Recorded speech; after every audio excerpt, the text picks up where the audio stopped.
This is the place, the making of modern Mormon myth.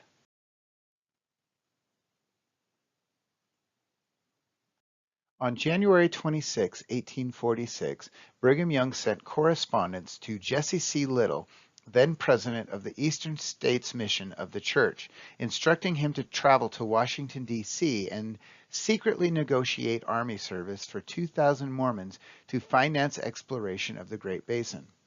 Little journeyed to Washington, arriving on the 21st of May, 1846, just 8 days after Congress had declared war on Mexico.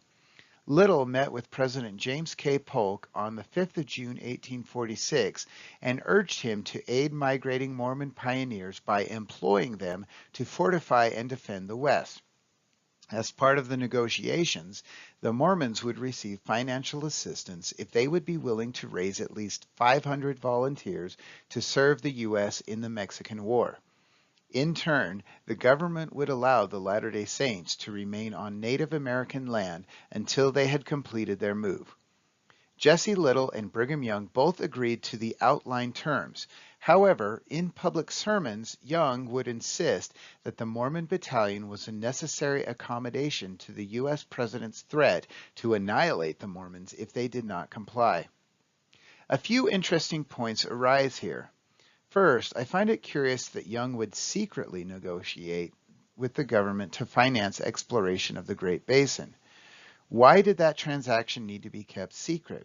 Second, notice there is no specific mention of the church settling in the Great Basin at this time, only that they sought exploration of the region. It's probable that Young was still undecided about which direction to move and hoped to gain intelligence that would influence his final choice.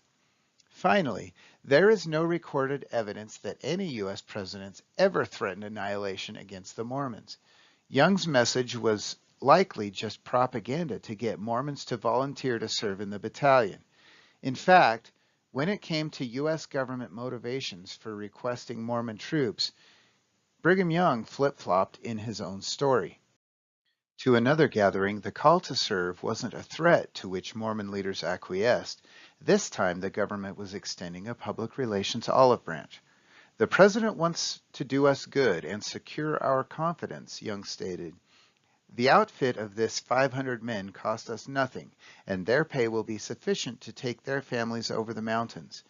There is a war between Mexico and the United States, to whom California must fall prey, and if we are the first settlers, the old citizens cannot have a Hancock or Missouri pretext to mob the Saints. The thing is from above for our own good. Once again, Salt Lake Valley is not specifically cited as the intended destination of the Mormons. Here, Brigham Young mentions settling in California, which at the time covered virtually all of the territory comprising present-day California, Nevada, Utah, and Arizona, plus portions of the Baja Peninsula, New Mexico, Colorado, and Wyoming. Also, this specific reference to settle in California comes from Young not by way of prophecy, but as if he is simply following the instructions of the U.S. government. The mention from above appears to be merely an aside or an addendum to the previous statement. But to me, the most curious statement of all was, their pay will be sufficient to take their families over the mountains. Only the families of the battalion members themselves? No explanation is given as to how the thousands of remaining Mormons will fund their own travels. The earlier annihilation threat is one of many examples of anti-government rhetoric spoken by LDS leaders during this period of church history. And during that era, messages spoken in Mormon-specific meetings were often quite the opposite of the pandering directed to the general public. If Brigham Young and his followers were so privately anti-America at the time, why would he be so quick to jump into bed with government officials? The most likely reason is that they desperately needed liquid assets to fund their expedition. Battalion members each received a $42 clothing allowance paid in advance for their one-year enlistment. The bulk of this money was contributed immediately to a general fund from which wagons, teams, and other necessities for the larger exodus were purchased. Actual wages paid out over the next year, collected frequently by church messengers, came to nearly $30,000. Given the nature of church membership in this era, thousands of recent European immigrants and others now bereft of most of their possessions, the Latter-day Saints were largely destitute.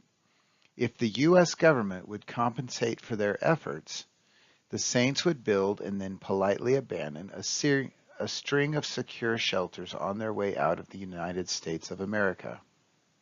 Certainly the mere pittance paid to the Mormon battalion would hardly cover all the food and supplies needed for the more than 10,000 Latter-day Saints who congregated along Missouri and in nearby temporary settlements in the winter of 1846 and 47. Brigham Young was quick to jump on any opportunity that would bring his fledgling empire much needed cash, which would aid in the journey westward.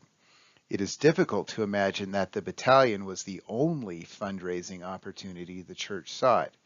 As mentioned earlier, Young had already sent Jesse Little to Washington to secretly drum up financial support from the government for the Saints' cause.